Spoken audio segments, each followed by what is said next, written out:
I'd failed the drug test, and they were removed from the home.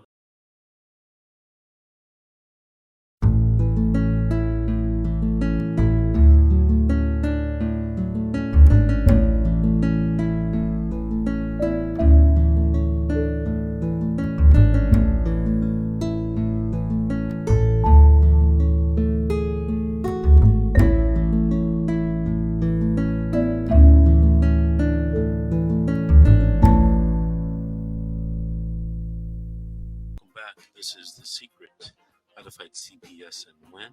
I'm attorney Vince Davis, and we have a little co-host, a surprise co-host today, Miss G, Georgette, who is a rising social media star with her own CPS shows.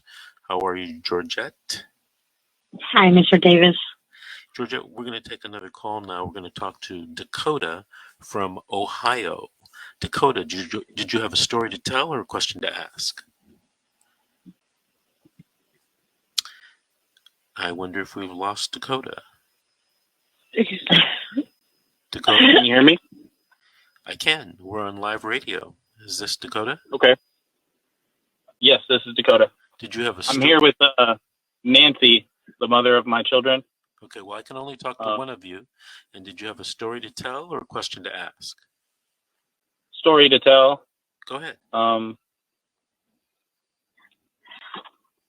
We'd gotten CPS involved in our lives. I'd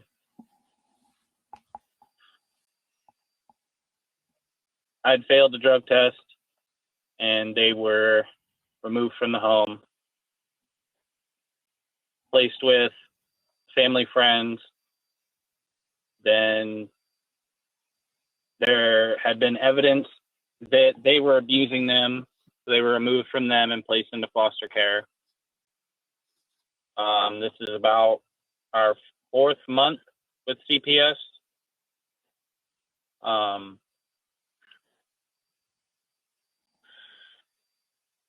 Is there a question you wanted to ask me? I mean, I had called your office and spoke to you for about 10 minutes, and you gave me some really good advice that it's a little bit late in the game to get started on fighting. So the best thing to do in my situation would be to play ball and do everything that is asked of me in order to get them back. But Dakota, what's your question you wanted to ask me today?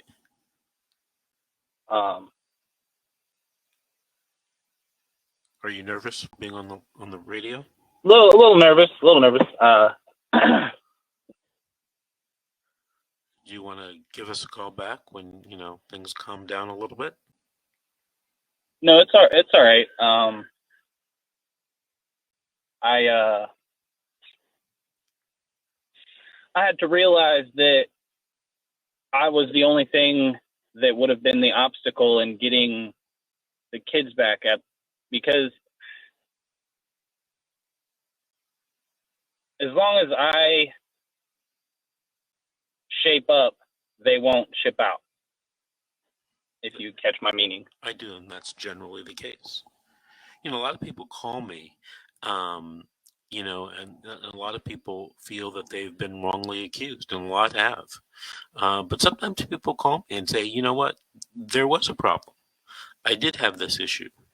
And when they tell me that, I tell them, look, the only way that you can try to get these kids back quick, fast, and in a hurry is to comply with the judge's case plan.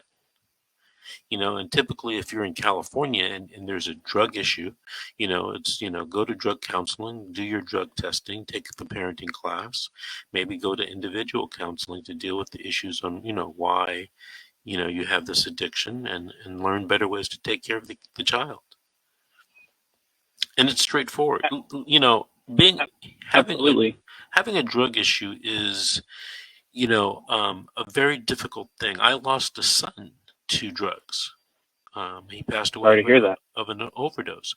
So I went through that, and I know dealing with the drug addiction is hard. I don't think it's necessarily a wellness thing. I think it's a medical issue.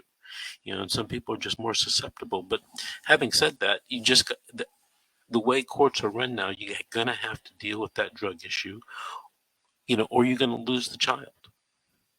That's difficult for me to say, but that's what's happening today. Do I think that's right? No, I don't think it's right for many, many reasons, but that's the law.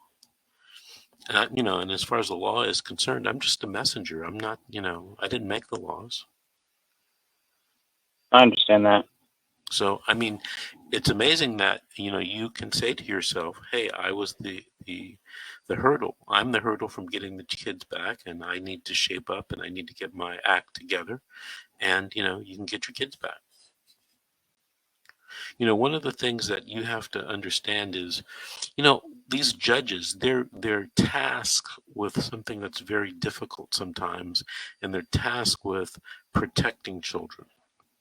And the last thing they want to do is be called out in the news or in the carpet or in front of the state legislature for making a mistake and giving a child back to a parent who ends up harming the child. And believe me, I've seen that happen. There's a very famous case in Los Angeles County where the judge gave the kids back, and the kids, against the social workers, I think, recommendations, and the mother ended up committing suicide and, killing the children and herself. That's terrible. Right. And it's that's a career killer for judges, right? But, yeah. That's what it's in my mind. A lot of times that's what judges are thinking. If I give these kids back to Dakota, is there going to be an issue in the future? And a lot of them don't want to take that chance. So if you get caught up and you do have a problem, Dakota, you got to address it, period. Now, if you were to call me up and say, hey, I was, wrongfully accused of using drugs and I've never used drugs and blah, blah, blah, and I've heard that story as well, I could tell you, I could advise you differently.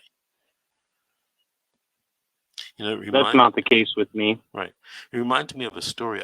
Many years ago, I was hired by a family, a woman, to get her children back, and she had told me in front of her dad that she was testing clean and the social worker wouldn't give them back. So they hired me. I walked into court, and one of the attorneys came over and said, I heard you were setting this case for trial. And I said, yeah, we want to get the kid back. And he said to me in a very nice way, he says, well, Vince, I would take a look at the social worker's report. And I did look at the report, and it said that mother had failed 9 of her last drug tests. So I go out, and the mother sees me walking over to the group of the family and, everyone, and she comes running up to me and takes me down in the opposite direction and says, look, you can't tell anyone in my family that I'm still failing my drug tests. Well, she decided that she would tell them she was testing clean when she really wasn't. And of course, her family was all up in arms that they thought she was testing clean when she wasn't. So I couldn't, tell anybody, the truth in the family. And I think to this day, this might be, 20 years ago, to this day, I'm the worst attorney in the world. But the bottom line was she really couldn't, kick that drug addiction. And it's hard. 2 minutes. It's hard. It is. But Dakota, I want to thank you and honor you for acknowledging your problem. And I wish you the best. I'd like you to call in 3 or 4 weeks from now and give us an update on how your case is going out in Ohio. And, if you ever want to talk about anything, even if it's non-legal related, give me a call at the office, 888-888-6582. And I'd be glad to talk to you. Okay, Dakota? Okay. Thank you. One last thing, though. Yeah. I am 3 months sober. Congratulations. Thank you. One day at a time, my man. One day at a time. That's right. Okay, Dakota, thank you for calling. Thank you, Vincent. Have a nice day. You too.